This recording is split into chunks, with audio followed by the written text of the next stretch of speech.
Alright, so welcome to A2 Chemistry and we'll start with lattice energy.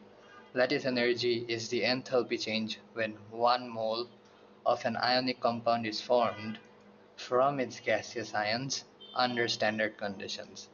So if you look at the definition, you'll realize something that 1 mole of an ionic compound is formed, not covalent, not something else. And it is formed from the constituent gaseous ions. Like if you break apart the ionic compound, you'll get back to its ions, and those ions must be in gaseous state. And this reaction must be carried out under standard conditions. So let's look at an example.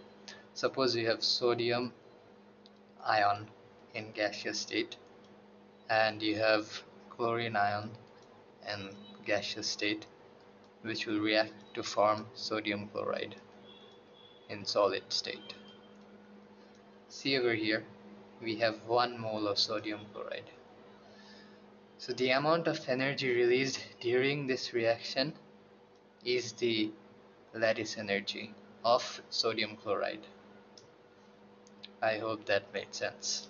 And yeah, the reaction must be carried out under standard conditions. Lattice enthalpy is always negative, which means it's exothermic.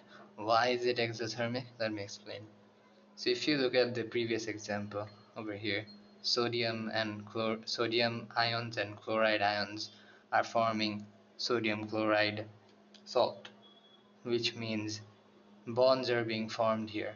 Sodium and chlorine are forming bonds of sodium to form sodium chloride, which means whenever bonds are formed, bond formation is always going to release energy. And whenever energy is released